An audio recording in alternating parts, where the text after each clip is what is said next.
Azur Lane es un juego gacha de waifus en el que tomas el control del comandante para enfrentarte a una serie de enemigos del futuro. Las chicas barco, en su glorioso esplendor que veremos luego, son las únicas capaces de plantar cara a esta amenaza. Están basadas en barcos de la época de la Segunda Guerra Mundial, y los primeros capítulos del juego se basan en una versión alternativa de esta historia. Buenas pezqueñines, soy Tiburion y esta es la serie de análisis de juegos gacha de móviles o indies. No olvidéis la suscripción para ver más vídeos como este y si te gusta deja un like al final. Gracias a los que apoyáis al canal, sea en Twitch, YouTube o Patreon, aquí una lista de vuestros nombres. El juego principalmente se desarrolla en combates de dos dimensiones, en el cual manejamos a una flota de 3 barcas que es escoltada por otra de 3 barcas waifu que nos apoyan desde detrás en el combate. Este gameplay, que analizaremos más adelante, es bastante dinámico y tiene un modo automático que nos permite despreocuparnos hasta cierto punto de las batallas. Depende del nivel y de la dificultad, de lo que también hablaré después. Hay muchos motivos por los que empezar a jugar a un juego gacha, y si has elegido Azur Lane, tengo bastante claro que uno de ellos para ti ha sido el diseño de las waifus. Estos diseños de personaje, salvo excepciones muy marcadas, suelen seguir una lógica en base al peso del barco y el ancho del blindaje que portaba. Así, las personajes más pequeñas, en apariencia, generalmente son destructores o cruceros, y las más adultas son acorazados pesados y portaaviones de combate.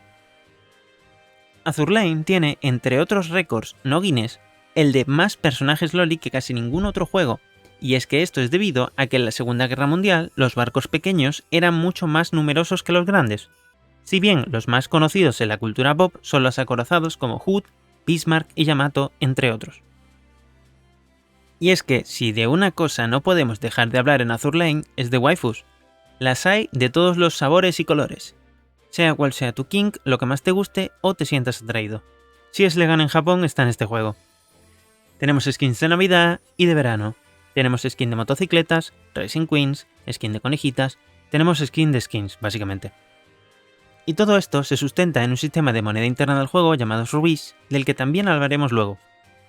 Si bien toda esta gran variedad de waifus que podemos conseguir con sus respectivas skins es algo que cualquier gacha gamer o waifu gamer o gacha collector o como te apetezca llamar al fan de quiero hacerme con todos cual Pokémon, es el paraíso.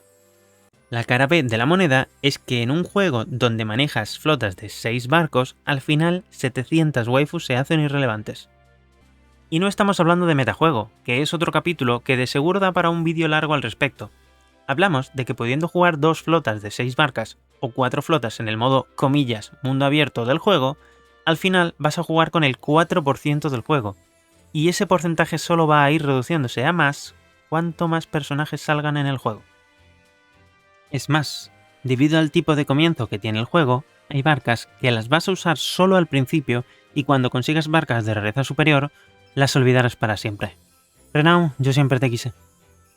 Uno de los grandes problemas que arrastra el juego es que desde mucho tiempo atrás, aquí un Shikikan veterano de 5 años de sus espaldas, lo único que prevalece según avanza es el conseguir a todas las personajes del juego como la única meta, que es también una forma sutil de monetización que nos dice en qué estado se encuentra el juego, y Azur Lane parece estar en soporte vital consiguiendo dinero de los fieles hasta que finalmente cierre.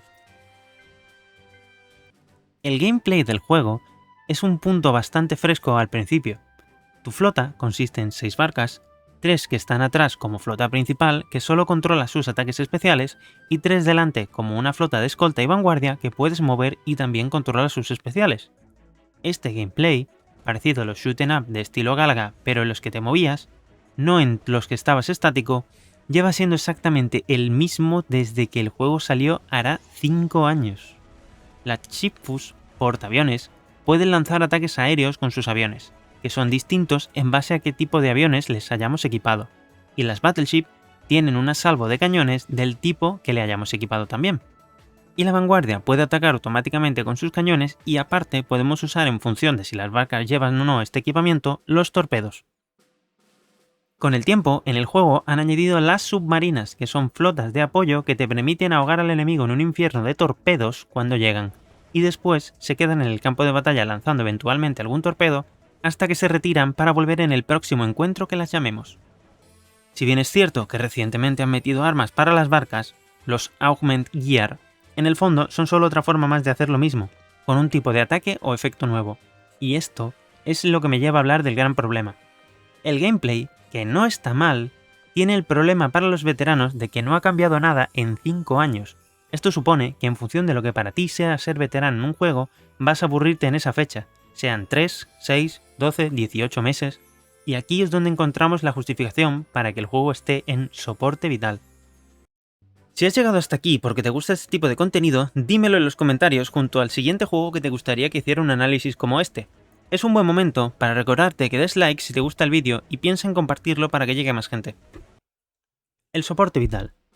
Este concepto se refiere a cuando un juego ya solo está manteniéndose con la cantidad de recursos mínima necesaria para que el dinero siga fluyendo hacia el juego y no en la reinversión hacia el mismo. Y podemos ir punto por punto, puesto que este es el tema controvertido donde seguro más de uno ya estáis pensando en que estoy atacando a vuestro bebé, que es Azur Lane. Pero tenéis que entender que la crítica hacia un juego no es una forma de destruirlo, sino de llamar la atención para que éste mejore. El juego tiene un modo historia, que cuando nos pasamos en 3 estrellas y al 100%, podemos utilizar el modo automático para que los mapas se pasen totalmente por nosotros, un sistema implementado para no tener que jugar al juego. Además, tenemos los tickets de doble clear, que gastamos el doble de recursos y nos dan el doble de recompensas, acelerando esto. El modo difícil, que tiene 3 runs diarias en cualquier mundo y mapa, tiene a su vez un modo de limpieza, donde no solo podemos jugar full automático, sino que además ni siquiera aparecen mobs enemigos. Vamos directamente al boss.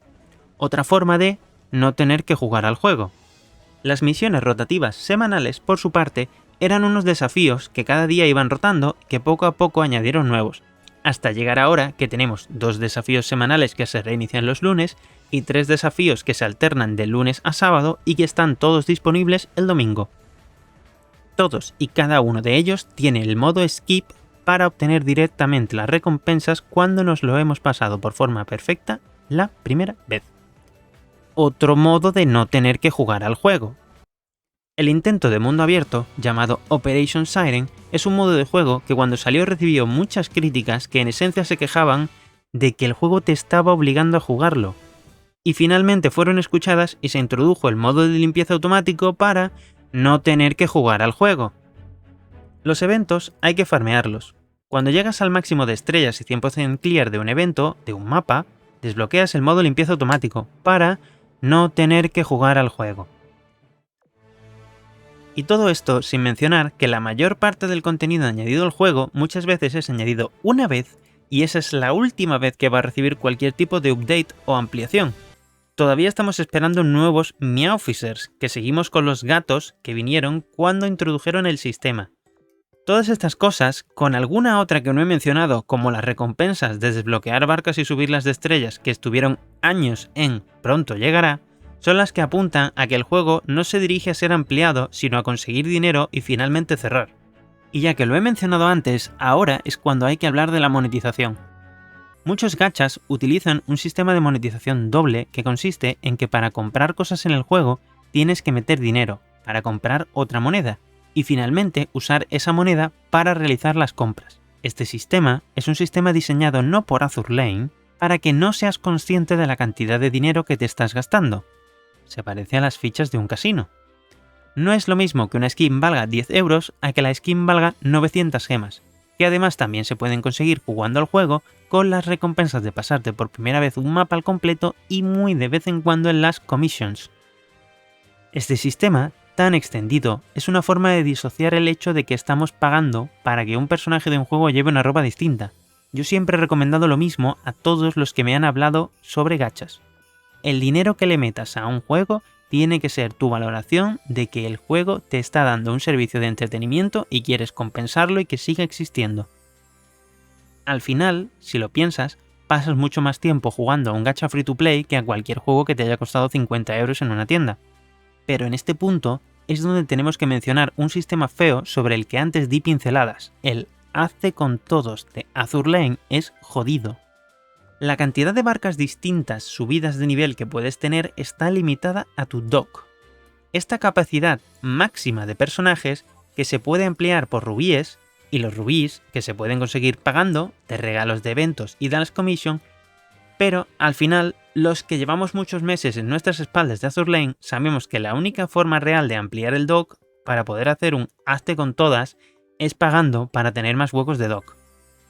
Esto, además, también se usa en la capacidad máxima de Mi Officer que podemos tener, la capacidad máxima de barcas que pueden estar descansando en el dormitorio y la capacidad máxima de barcas que podemos estar subiendo las habilidades al mismo tiempo. Estos huecos de comodidad que no estás obligado a pagar añaden esa conciencia de que no estás siendo eficiente y podrías ir mucho más rápido, y comprar esos huecos es lo que aumentaría tu ritmo de avance y producción mucho más. Y para colmo, ni siquiera en esto son consistentes, porque recientemente en el ya antiguo laboratorio para barcas prototipo han añadido una cola de producción para encadenar misiones, pero la cola son 6 y son gratis todos esos huecos desde el principio. Antiguamente había que pagar por ese tipo de cosas y ahora ya no. Y además ese sistema que podríamos utilizar en las commission no se hace uso de él allí. Todo esto que es tan irregular y empieza a ser algo caótico no habla muy bien del equipo de Azur Lane. En base a todo lo dicho bueno y pese a todo lo dicho malo, Azur Lane es uno de los pesos pesados de los gachas del mercado. Siendo padre de mucha cultura pop, cómics, doujins, cosplays, arte, etc. Muchos juegos que vendrán después de él copiarán alguno de sus sistemas, que puede que estuvieran ya heredados de otros juegos que vinieron antes. Espero que le dediquéis un tiempo al Azur Lane si sois fans de los juegos gacha de móvil y tengáis vuestra propia experiencia respecto al juego. Espero también que este vídeo os haya gustado, que os suscribáis para ver más vídeos como este en mi canal, que disfrutéis los gachas tanto como yo, y no dudéis en usar los comentarios y el Discord para charlar conmigo. Un saludo, Chiburion out.